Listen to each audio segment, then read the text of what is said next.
Es bonito adorar a Dios, pero ¿qué es la verdadera adoración? ¿Qué nos dice la palabra de Dios sobre qué es la adoración? Bueno, esa es la enseñanza que vamos a tener el día de hoy. ¿Qué es la verdadera adoración? Para lo cual te invito a que abran su Biblia en Génesis capítulo 22, verso 1, porque toda enseñanza tiene que estar fundada en la palabra de Dios. Entonces, abramos nuestra Biblia en Génesis capítulo 22, verso 1.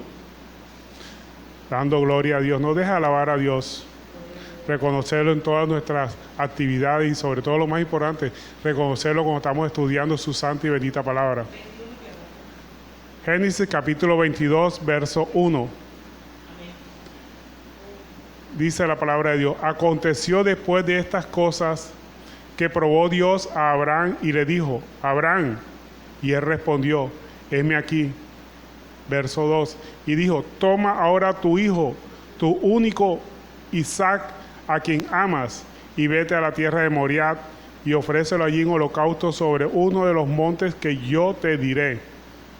Abraham se levantó muy de mañana y enabardó su asno, y tomó consigo 2 siervos suyos y a Isaac su hijo, y cortó la leña para el holocausto, y se levantó y fue al lugar que Dios le dijo.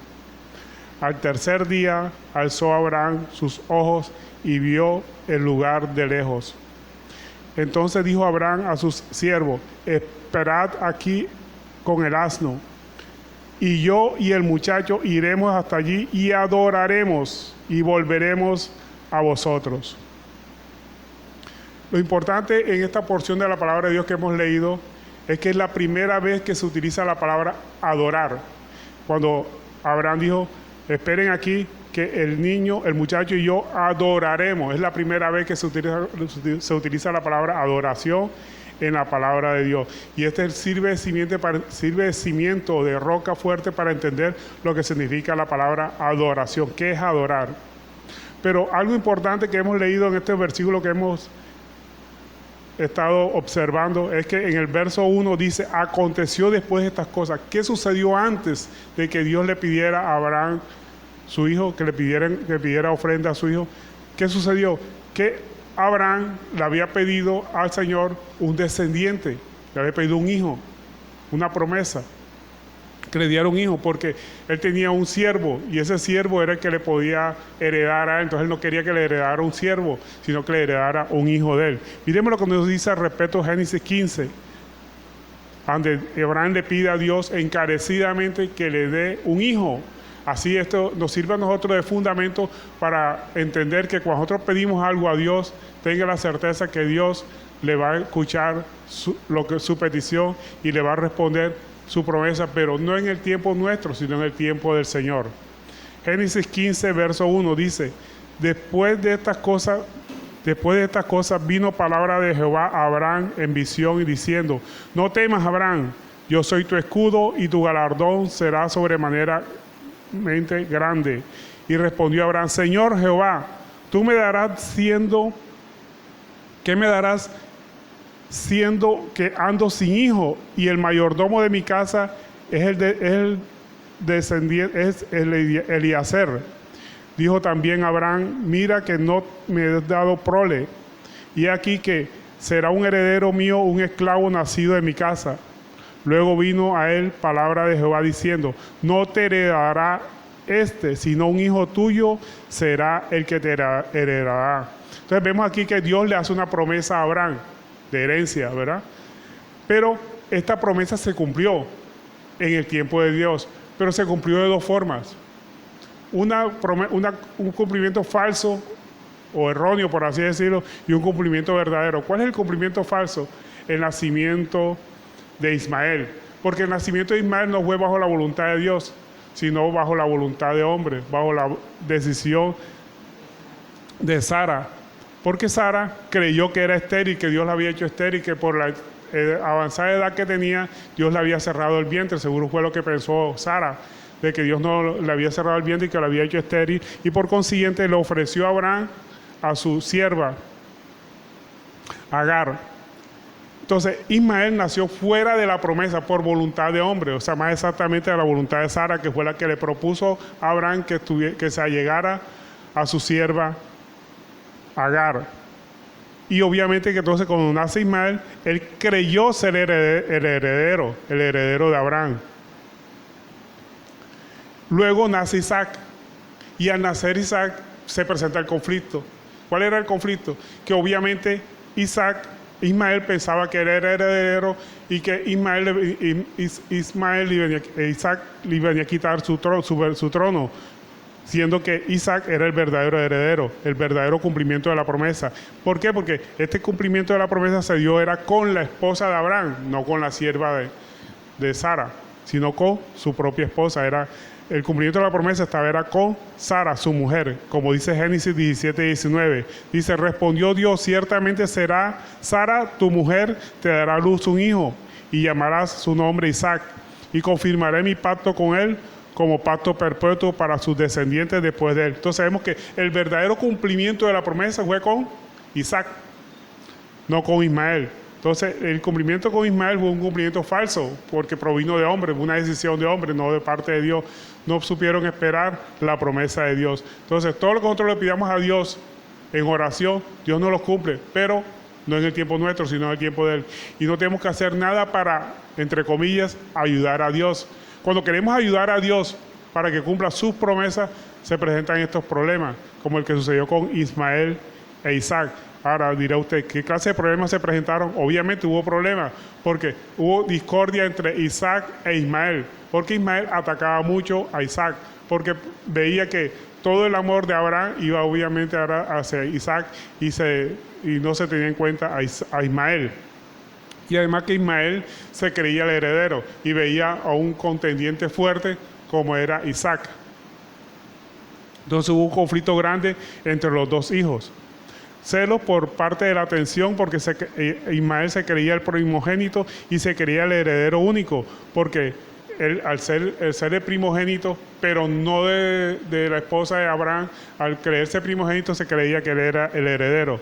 Pero Abraham tuvo que expulsar a Ismael junto con su madre por el conflicto que se estaba presentando. Y no solamente era el conflicto entre los dos niños, entre los dos jóvenes, sino el conflicto obviamente entre Agar y Sara, porque Agar miraba con desprecio a Sara, porque no había podido tener hijos, aunque después lo tuvo.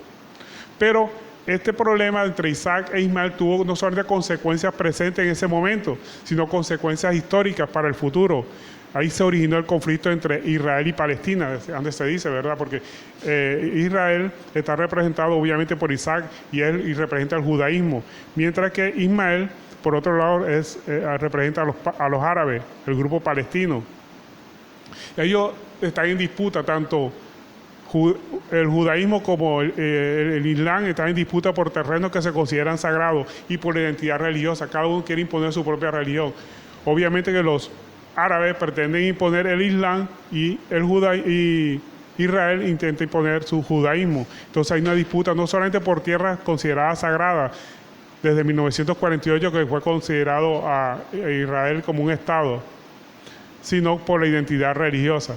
Entonces, esa mala decisión de pretender ayudar a Dios no tuvo solamente consecuencias presentes, o sea, el problema que había entre los dos jóvenes, entre Isaac y Ismael, sino consecuencias futuras, porque ahora tenemos enfrentado a Israel con el pueblo palestino y una guerra que se ha desatado últimamente, como ya ustedes saben, es desconocido por todos ustedes a través de los medios de comunicación. Entonces, este conflicto o esta forma de ayudar a Dios nos deja varias enseñanzas. Nos deja primero que todo la enseñanza de que nuestras decisiones pueden tener un impacto tanto negativo como positivo en nuestra vida y en la vida de los demás. Y que la promesa de Dios a Abraham nos enseña a tener paciencia, a perseverar todo, porque todo se resolverá en el tiempo del Señor, no en nuestro tiempo. Tenemos que tener paciencia y tener en cuenta también que nada se escapa a la omnisciencia de Dios. Es decir, que Dios tenía conocimiento obviamente de todo lo que iba a suceder, pero en su omnisciencia obviamente que Dios había previsto que esto iba a suceder.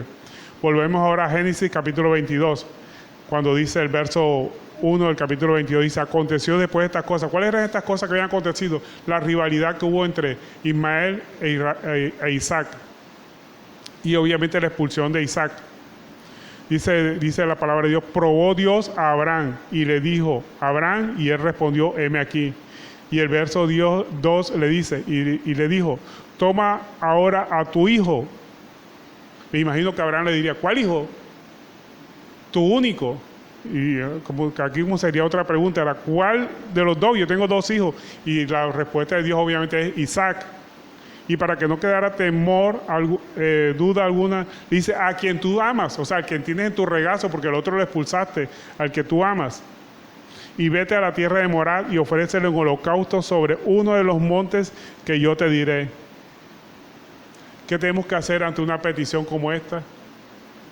Una petición tan grande de que la bendición que Dios le había dado a Abraham, Dios se la está pidiendo ahora en holocausto. Al escuchar la voz de Dios debemos estar listos a obedecerla y rechazar todo lo que sea contrario, inclusive nuestras propias apreciaciones. A veces nosotros creemos que nuestras propias apreciaciones son mejores que las decisiones de Dios. Tenemos que desecharlas. Por eso la palabra de Dios nos dice que nos fiemos siempre en la palabra de Dios y no nos confiemos en nuestra propia prudencia, y que tenemos que reconocerlo en todos nuestros caminos y que Él enderezará nuestras veredas, así dice Proverbios 3:5. Entonces tenemos que tener una actitud decidida a obedecer a Dios. Y el verso 3 llama la atención, ¿verdad? Porque en el verso 3 del capítulo 22 dice, y Abraham se levantó muy de mañana. Llama la atención esto, que una petición como esta que Dios le hace a Abraham, que le entregue a su hijo Isaac, el que él ama, en holocausto, y él se levanta muy de temprano. O sea, no dudó en poner en práctica la petición que Dios le había hecho. Alguno hubiera demorado días, ¿verdad? Cualquiera hubiera demorado días esperando a ver si Dios cambia de opinión. Pero no, él se levantó muy de temprano y preparó su asno y tomó consigo 2 siervos suyos y a Isaac, su hijo, y cortó leña para el holocausto y se levantó y fue al lugar que Dios le dijo. Entonces aquí vemos algo que se resalta muy importante. Hay una figura gramatical que se llama polisindentón. ¿Qué significa esto? Que es una figura retórica para dar fuerza a lo que se quiere decir, que se repite en conjunciones en la palabra y.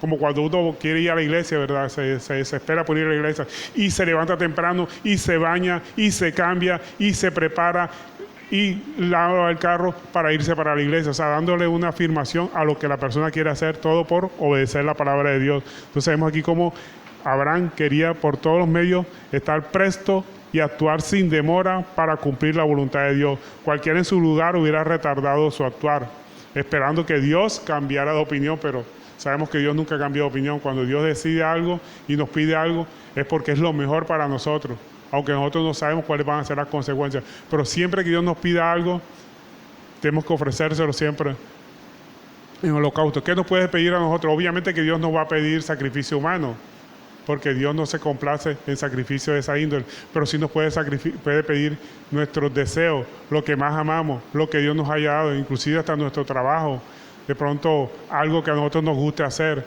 un pecado que tengamos escondido que nos gusta hacer a escondidas. Dios nos lo está pidiendo que dejemos de hacer eso. Tenemos que estar atentos a sacrificarlo enseguida, inmediatamente que Dios nos lo está pidiendo. En el momento que nosotros interpretemos conforme a la palabra de Dios que Dios nos lo está pidiendo.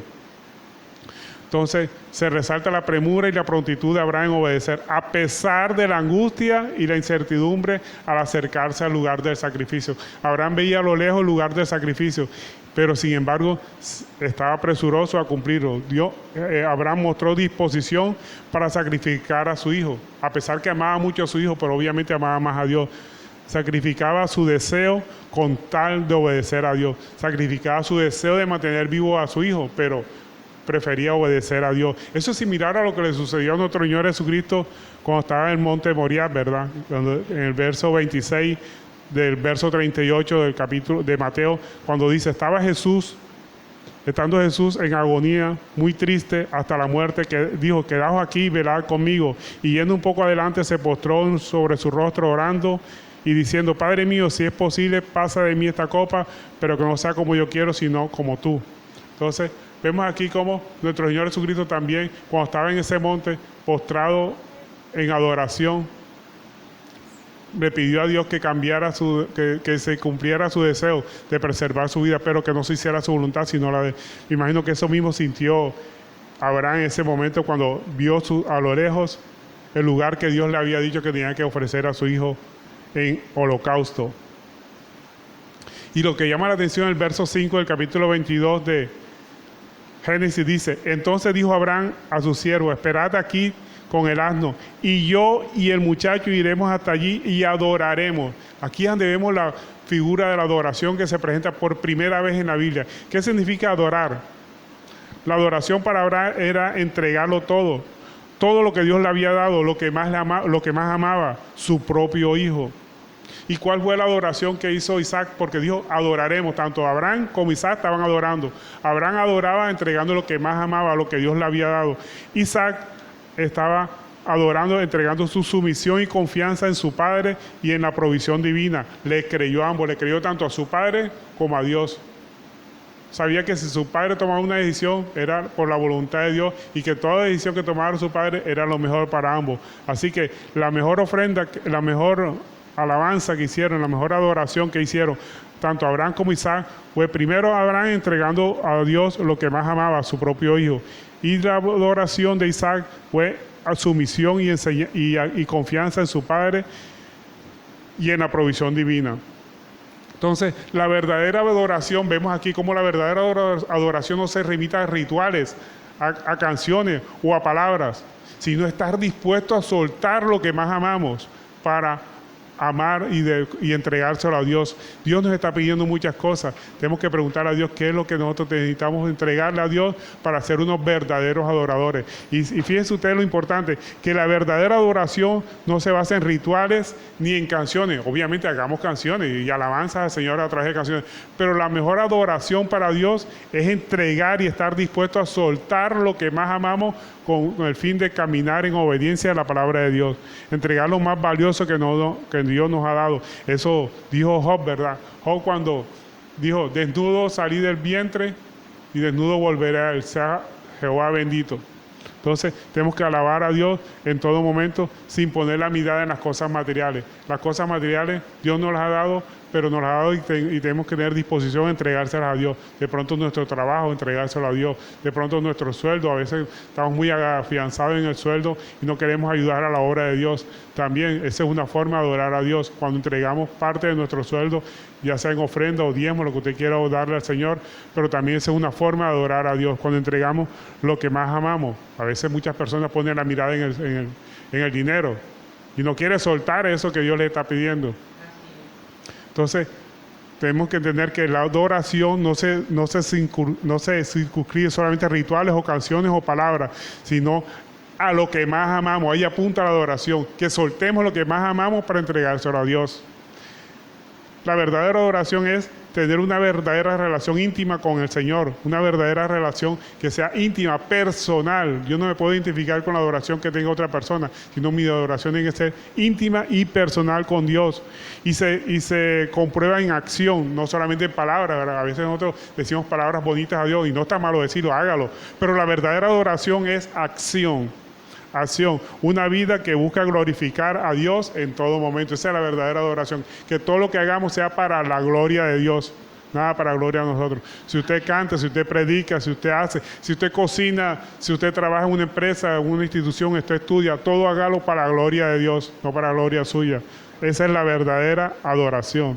Entonces, la enseñanza que nosotros sacamos al concluir aquí de lo que hizo Abraham fue de saber esperar en Dios, venciendo la impaciencia, tener paciencia, saber que cuando tenemos paciencia nos lleva eso a una provisión sobrenatural de parte de Dios. Dios tiene preparado cosas mejores para nosotros, pero a veces nosotros nos aferramos a cosas materiales y no queremos soltar cuando Dios nos está pidiendo cosas que tenemos que entregarle. Una mayor revelación y de su carácter y su plan es lo que el Señor nos quiere llevar, a una mayor revelación, para poder salir triunfantes de las pruebas y de las aflicciones. Entonces, tenemos que estar apercibidos de que la adoración no se circunscribe solamente en rituales y canciones o palabras, sino acción, entregar lo que más amamos. Y esto nos va a llevar a tener una provisión sobrenatural. Dios nos quiere entregar más cosas de lo que nosotros le queremos entregar. Dios nos va a dar más. Tenemos que soltar para que Dios nos dé. De la única forma que Dios nos dé es que soltemos. Ahora sigamos con Juan capítulo 4, verso 23. Por favor, me acompañan. Juan capítulo 4, verso 23. Dice la palabra de Dios: mas ahora viene y ahora es, cuando los verdaderos adoradores, aquí está hablando los verdaderos adoradores, adorarán al Padre en espíritu y en verdad, porque también al Padre tales adoradores busca que lo adoren. O sea que hay dos clases de adoradores, nos dice la palabra de Dios. Hay un adorador falso y un adorador verdadero. ¿Cuál es el adorador falso? Aquel que se basa en las cosas que hacemos, rituales externos o en lugares específicos. Que yo voy a adorar solamente en la iglesia. No, él tiene que ir a la iglesia para aprender a palabra de Dios y adoremos aquí en comunidad. Pero nosotros no adoramos a Dios en lugares específicos, lo podemos adorar en cualquier lugar. Pero el verdadero adorador se basa en una relación profunda con Dios, una relación única, una relación personal, una relación íntima. Y eso lo logramos que en oración, con un corazón contrito y arrepentido delante de Él, reconociendo nuestro carácter de pecadores. Cuando nosotros reconocemos nuestra condición de pecadores y reconocemos que solamente sabemos hacer lo malo delante de Él, Dios nos cubre con su poderosa unción. Tenemos que una verdadera relación profunda con Dios en que reconozcamos su grandeza, su servicio a los demás y que andamos en comunidad en fe, porque Dios nos manda que nos reunamos en comunidad, que nos congreguemos, no dejando de congregar como algunos tienen por costumbre. Por eso nuestro Señor Jesucristo dijo que el más grande mandamiento era: amarás al Señor con todo tu corazón y con toda tu alma y con toda tu mente. Entonces la verdadera adoración se refleja en tener una relación íntima, personal con Dios. Íntima quiere decir que solamente con Él. Y personal porque no es igual a lo que tienen otras personas. Su relación con Dios es única y exclusiva con Él. Y no tiene que igualarse a la que haga otra persona. Y sigue diciendo en el verso 24 de Juan 4, 24. Dios es espíritu y los que la adoran en espíritu y en verdad es necesario que la adoren. O sea, como Dios es espíritu, ¿qué quiere decir que Dios es espíritu? Que Dios conoce nuestro corazón, conoce que lo que nosotros hagamos es para su gloria o es para la gloria nuestra, porque muchas veces hacemos cosas para Dios, entre comillas, pero es para nuestra propia gloria, para que nos vean cantando, para que nos vean adorando, para que nos vean que hablamos en lengua, cosas que hacemos, pero Dios conoce nuestro corazón. Todo lo que hagamos tiene que ser para la gloria de Él. Acuérdense que Él mira primero, escudriña primero los corazones, antes de todas las cosas. El corazón de las personas y la motivación es lo que mira a Dios. Antes de que hagamos las cosas, Dios sabe por qué nos motivó a hacerlas. Por eso Dios rechazó la ofrenda de Caín, ¿verdad? Y aceptó la ofrenda de Abel, porque Él miró el corazón de Caín, vio que sus intenciones no eran buenas, simplemente era por una especie de rivalidad que había con su hermano. Su ofrenda no era buena, por eso vio con malos ojos la ofrenda de Caín y vio con buenos ojos la ofrenda de Abel. Porque primero miró al hombre. Miremos lo que nos dice Génesis 4, por favor. Génesis capítulo 4, verso 4. Entonces, por eso es importante que nosotros vamos a ofrendar o a hacer cualquier cosa para Dios, lo hagamos realmente de corazón. Lo hagamos para Dios y no para que nos vean. No para forma de contienda con otra persona. Génesis capítulo 4, verso 4 dice: y Abel trajo también de los primogénitos de las ovejas, de lo más gordo de ellas. Y miró Jehová con agrado a Abel y a su ofrenda. ¿A quién miró primero? ¿A la ofrenda o a Abel? Abel, ¿verdad? Miró primero a Abel y a su ofrenda. ¿Por qué? Porque miró que Abel había hecho con generosidad, con agradecimiento hacia Dios y que era para glorificar a Dios. Entonces miró a Abel y su ofrenda. Y el verso 5 nos dice: pero no miró con agrado a Caín y su ofrenda. O sea, no miró la ofrenda de Caín, sino miró el corazón de Caín. Entonces, nosotros siempre que queramos hacer una ofrenda a Dios, tenemos que hacerla con un corazón contrito y humillado y que sea para glorificar a Dios, no para que nos vean dando una ofrenda, sino que esa ofrenda sea para glorificar a Dios. Y en 1 Samuel 16, 7 nos dice: y Jehová respondió a Samuel: no mire su parecer ni lo grande de su estatura, porque yo lo desecho, porque Jehová no mira lo que mira el hombre, pues el hombre mira lo que está delante de sus ojos, pero Jehová mira el corazón. Entonces Jehová mira cuando dice que Jehová mira el corazón, Jehová mira las intenciones, nuestras intenciones, por qué hacemos algo, por qué hacemos una obra para el Señor, por qué hablamos, por qué predicamos del Señor, por qué adoramos al Señor, para que nos vean, o simplemente para glorificar a Dios, para que sea conocido su nombre. Entonces, examinemos por qué hacemos la obra de Dios. La obra de Dios no la hacemos para que nos vean, sino para que Dios sea glorificado. Y esa ofrenda sí la ve con ojos gratos del Señor. Entonces la verdadera adoración debe ser en espíritu, o sea, que nace, que surja del corazón, de nuestra verdadera intención, que sea sincera, que busque una transformación interior y que se fundamente en una vida recta, una vida transformada, una vida que esté dándole gloria a Dios. Y la adoración tiene que ser, además en espíritu, tiene que ser en verdad, con una comprensión correcta y verdadera, porque verdadera de Dios y de su voluntad basada en la palabra de Dios. O sea, nuestra adoración tiene que estar fundada en la palabra de Dios para que sea verdadera. Por eso dice la palabra de Dios que la adoración tiene que ser en espíritu y en verdad. En espíritu porque tiene que nacer en nuestros corazones, pero tiene que ser verdad porque tiene que estar fundada en la palabra de Dios. No tenemos que hacer nada que no esté fundado en la palabra de Dios y obviamente con un corazón que glorifique a Dios en todo lo que hagamos. Por eso en Colosenses 2:8 nos dice: mirad que nadie nos engañe por medio de filosofía y hueca sutileza, según tradiciones de los hombres, conforme a los rudimentos del mundo y no según Cristo. Para hacer las cosas según Cristo debe ser conforme a su palabra. Entonces la verdadera adoración es aquella que debe estar dispuesta a sacrificar, a entregar en ofrenda, en señal de homenaje a Dios. Tenemos que a veces matar nuestros malos deseos, nuestras ganas de pecar, nuestros deseos pecaminosos, entregárselo al Señor. Esa es una verdadera ofrenda para el Señor, porque Dios mira la intención de nuestro corazón. Lo hacemos para alabar al Señor, para que nuestra relación con Dios sea perfecta, sea armoniosa y sea en santidad. Tenemos que entregar lo que más amamos, inclusive ese milagro que hemos recibido. De pronto esa bendición que hemos recibido, entregársela a Dios, de pronto Dios nos la está pidiendo. Dios nos entrega algo para que se lo volvamos a devolver cuando Él lo pida, si estamos dispuestos a entregarlo, porque a veces nos enamoramos tanto de la bendición que nos apartamos de Dios, como personas que han llegado a los pies de Cristo porque su negocio le iba mal, pero una vez que el negocio se le restablece, se olvidan de Dios porque su negocio se restableció. Entonces la bendición terminó siendo una maldición para esa persona porque terminó apartándose de Dios.